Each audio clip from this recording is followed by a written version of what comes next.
Bible says that God resists the proud, but gives grace unto the humble. Does it feel like that sometimes life is just fighting against you, that things just aren't working out? There could be a number of reasons why, but have you ever considered that maybe it's because you're living in pride and you just may not know it? And that is exactly why I'm talking about this series, speaking about humility, which is the path to more. So stay tuned. Welcome back. My name is Hudson Funk. This is Hudson Funk Ministries, and today is episode number 7, talking about this new series, which I've entitled Talking About Humility, which is God's Path to More.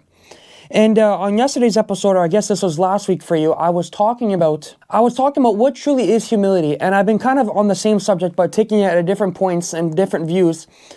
But a lot of people view true humility as just low self-esteem, that you don't see your accomplishments, you don't see your successes at all. You just kind of go about and you think that you're worse than everybody else. And I was making the point that that is actually a form of pride. That is a form of self-centeredness. It's all just self-centered. And to kind of add on to that, I think this is going to be a really good story to add about this. But let me show you the story of Nebuchadnezzar. And this comes out of Daniel chapter 4.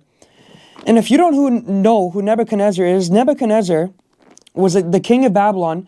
And he was the greatest king probably to ever live outside of Solomon. He had by far the biggest kingdom, and he was just a proud man. He boasted about all his accomplishments. He had boasted about the kingdom. He'd boasted about everything. And Daniel chapter 4 is actually the only chapter in the entire Bible that was ever written by a pagan king. Nebuchadnezzar was the one who wrote Daniel chapter 4. And this is a big chapter, but I want to read pretty much most of the story because this is an important story. And it goes on to say out of Daniel chapter 4, and it goes on to say in verses 1, Nebuchadnezzar, the king unto all people, nations, and languages, and that dwell in the earth, peace be multiplied unto you. Yeah, so it starts off saying that this is him, Nebuchadnezzar, and then he goes on to state what happened to him, what the story was here, and Daniel chapter 4 was written by King Nebuchadnezzar. I thought it was good to show the signs and wonders that the high God has wrought towards me, and how great are his signs, and how mighty are his wonders. His kingdom is an everlasting kingdom, and his dominion is from generation to generation. I, Nebuchadnezzar, was at rest in mine house, and flourishing in my palace. I saw a dream which made me afraid, and the thoughts upon my bed, and the visions of my head troubled me. Therefore made I a decree to bring in all the wise men of Babylon before me, that they might make known unto me the interpretation of the dream. Then came in the magicians, the astrologers, the Chaldeans, and the soothsayers, and I told the dream before them, but they did not make known unto me the interpretation thereof. But at the last Daniel came in before me, whose name was Belteshazzar. I always get that word wrong. Belteshazzar, according to the name of my God, in whom is the spirit of the holy gods. And before him I told the dream, saying, O Belteshazzar, I'm just going to call him David, master of the magicians, because I know that the spirit of the holy gods is in thee, and no secret troubles thee. Tell me the visions of my dream that I have seen, and the interpretation thereof. Thus were the visions of mine head in my bed. I saw, and behold, a tree in the midst of the earth, and the height thereof was great. The tree grew and was strong, and the height thereof reached unto heaven, and the sight thereof to the end of all the earth. The leaves thereof were fair, and the fruit thereof much, and it was meat for all. The beasts of the field had shadow under it, and the fowls of the heaven dwelt in the boughs thereof, and all flesh was fed of it. I saw in the visions of my head upon my bed, and behold, a watcher and a holy one came down from heaven. He cried aloud and said, Thus hoe down the tree, and cut off his branches. Shake off his leaves, and scatter his fruit. Let the beasts get away from under it, and the fowls from his branches. Nevertheless, these leave the stump of his roots in the earth, even with a band of iron and brass in the tender grass of the field. And let it be wet with the dew of heaven, and let his portion be with the beasts in the grass of the earth.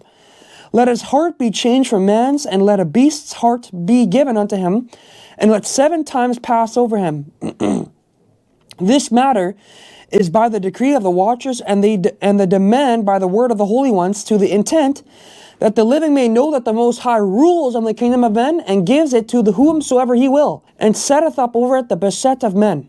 This dream I, Nebuchadnezzar, have seen. Now there, O David, declare the interpretation thereof, for as much as all the wise men of my kingdom are not able to make known unto me the interpretation, but thou art able, for the spirit of the holy gods is in thee. Then Daniel, whose name was Belteshazzar, was astonished, and for 1 hour, and his thoughts troubled him. The king spake and said, Belteshazzar, or Daniel, let not the dream of the interpretation thereof trouble thee. Daniel answered and said, My Lord, the dream be to them that hate thee, and the interpretation thereof to thine enemies. And you know what? I want to pause here because there's a lot I could say about this entire chapter. There's a lot of wisdom that is being displayed here. But one thing that I want to point out is this was really wise for Daniel to point out the way that he did this. You know, there's a lot of ways that you can go about and saying things to certain people. But Daniel was really wise when he said this. He said, it says that Daniel answered and said, My Lord, the dream be to them that hate thee, and the interpretation thereof to thine enemies. And this was true and not true at the same time. Daniel knew exactly what the dream had entailed, and Daniel knew that this was speaking of Nebuchadnezzar. He knew exactly what this was saying, but he put it in a way that Nebuchadnezzar could receive it at the same time, but he was also giving him the truth. I don't know if that makes sense, but Daniel was very wise in the way that he presented this. He didn't freak out Nebuchadnezzar because he knew exactly what the dream was and talking about. He knew that this dream that he had was talking about Nebuchadnezzar. And it says in verses 20, The tree that thou sawest, which grew and was strong, whose height reached unto the heaven, and the sight thereof to all the earth, whose leaves were fair, and the fruit thereof much, and in it was meat for all, under which the beasts of the field dwelt, and upon those branches the fowls of the heaven had their habitation. It is you, O king, that are grown and become strong, for thy greatness is grown, and reaches unto heaven, and thy dominion to the end of the earth. And whereas the king saw a watcher and a holy one coming down from heaven, and saying, Hold the tree down and destroy it, yet leave the stump of the roots thereof in the earth, even with a band of iron and brass, and the tender grass of the field, and let it be wet with the dew of heaven, and let his portion be with the beasts of the field, till 7 times pass over him. This is the interpretation, O king, and this is the decree of the Most High, which is come upon my lord the king. And then he goes on to say exactly what is supposed to go on here. That they shall drive thee from men, and thy dwelling shall be with the beasts of the field, and they shall make thee to eat grass as oxen, and they shall wet thee with the dew of heaven, and 7 times shall pass over thee, till thou know that the Most High rules in the kingdom of heaven, and gives it to whomsoever he will. In other words, if you don't know the whole story of King Nebuchadnezzar, again, this is going to be a reference off the top of my head, but Nebuchadnezzar, again, was the greatest king at that time. Babylon was the greatest kingdom on the face of the earth at this time. He had just about conquered every nation around him, and he had gotten to the point where, again, he says right at the beginning that he knew that it was God that had really given these things, but he took it to his own exaltation. He exalted himself. He made it seem like he was the one that was ruling everything.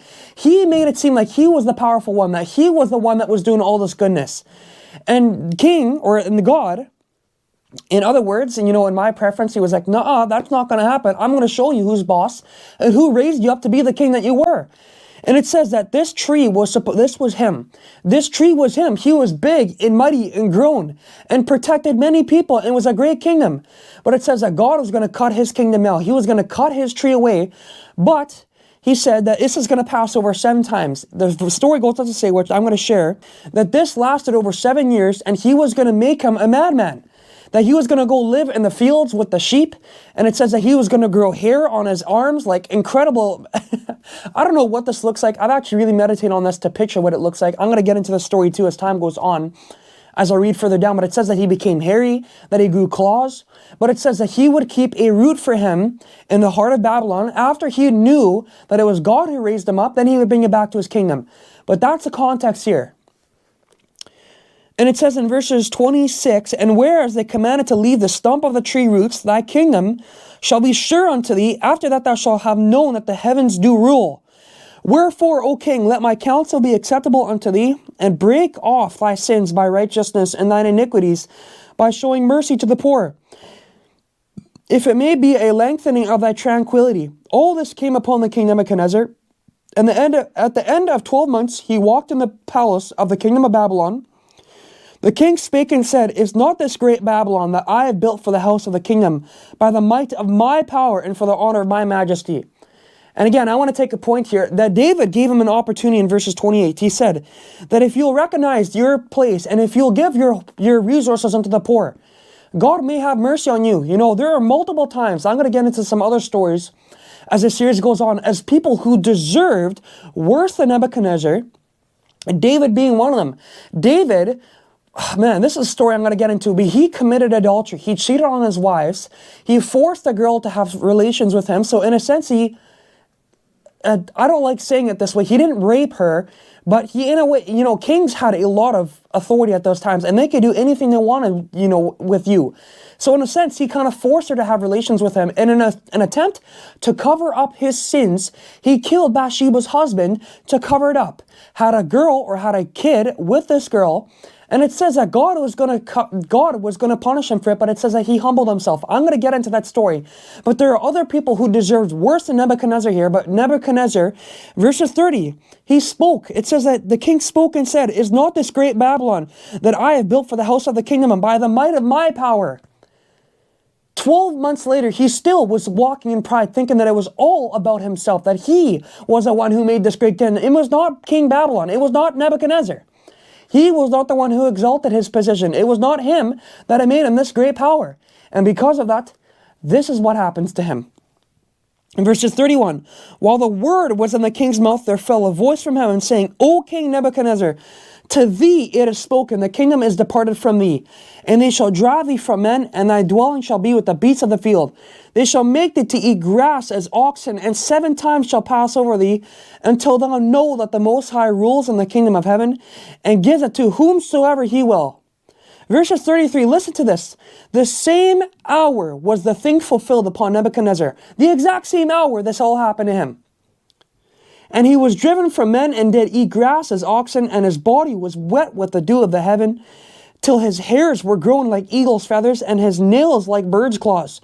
And at the end of the days, I, Nebuchadnezzar, lifted up my eyes unto heaven, and my understanding returned unto me. And I blessed the Most High, and I praised and honored him that lives forever, whose dominion is an everlasting dominion, and his kingdom is from generation to generation.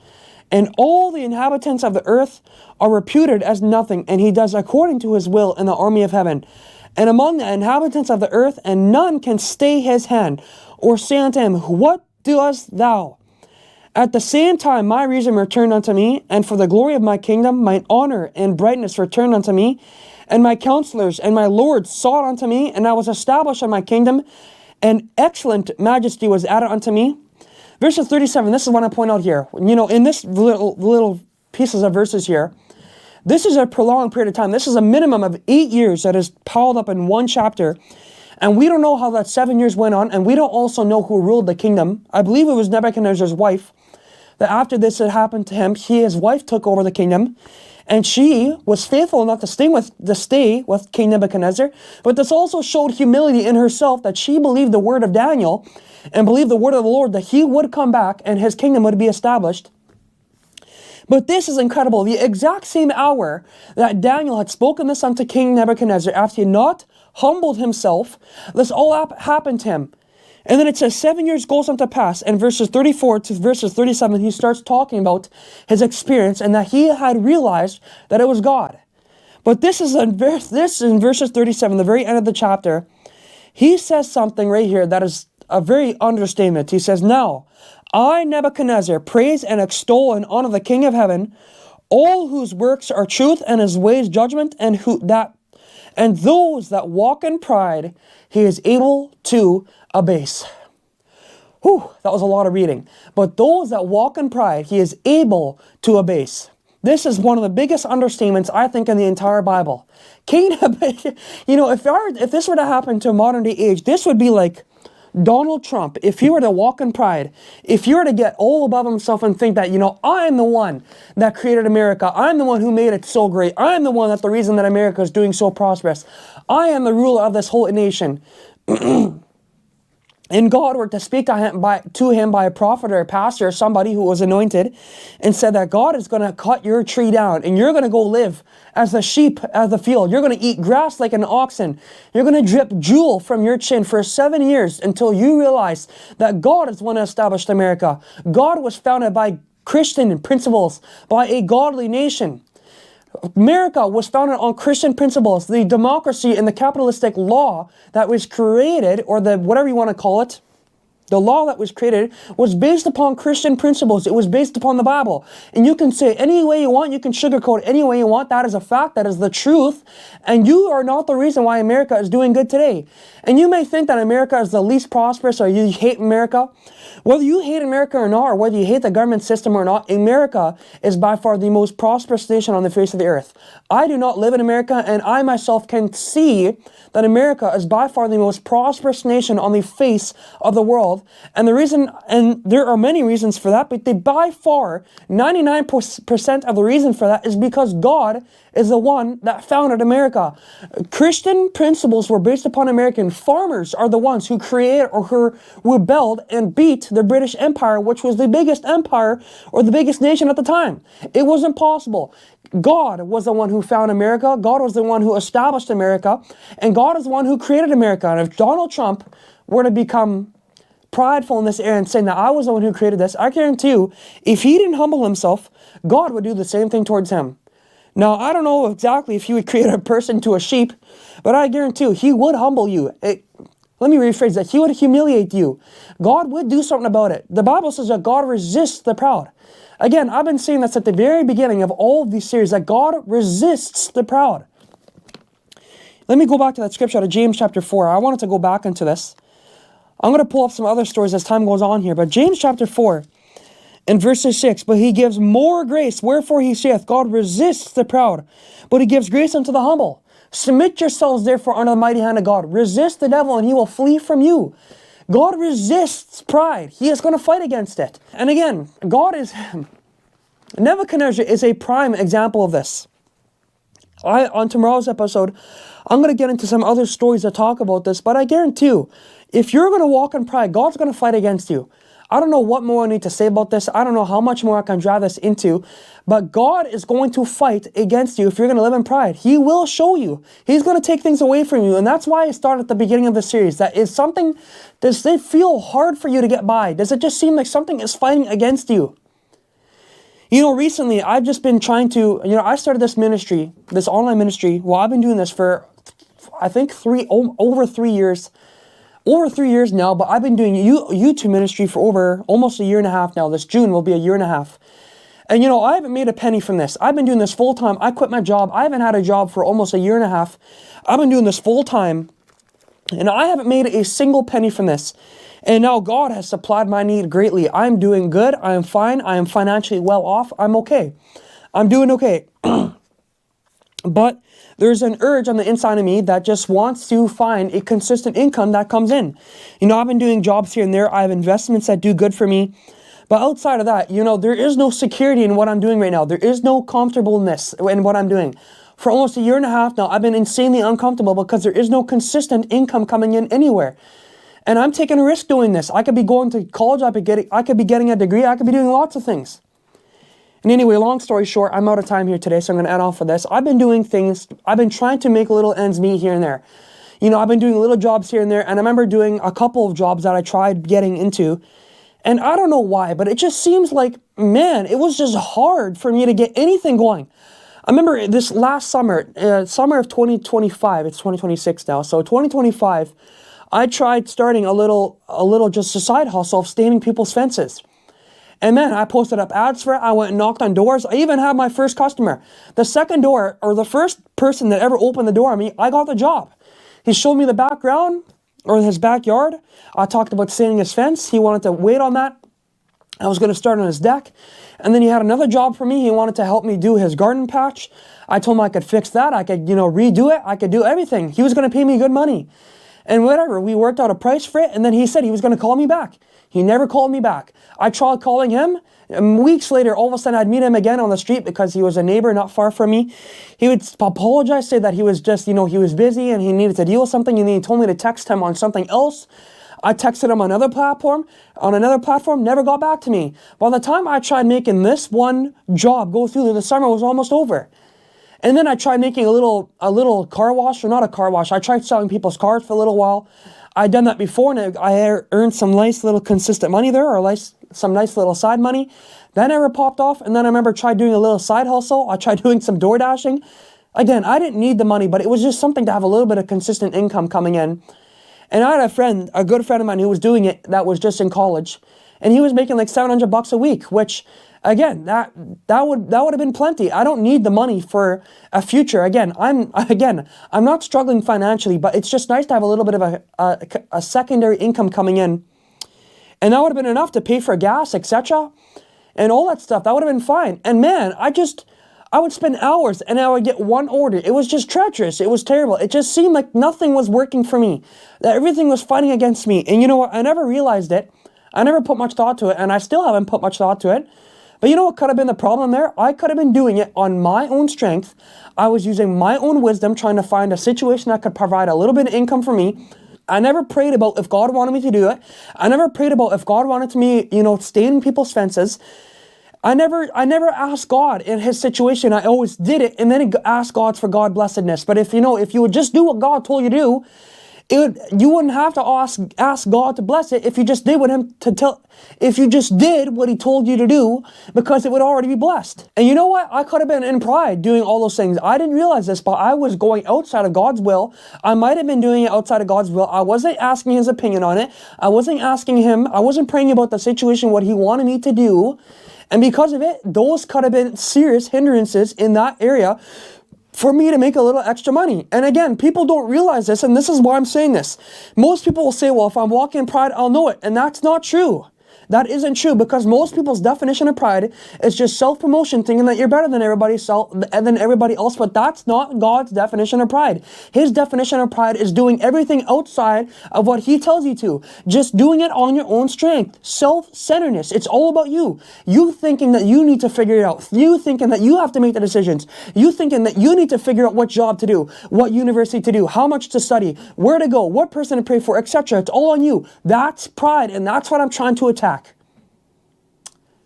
I'm out of time today, so you're going to have to continue this on tomorrow's episode, because I got some more stories in the Bible that talk about this very thing. People who were in pride, but humbled themselves, and God exalted them. So stay tuned for that. God bless you, and have a great rest of your day.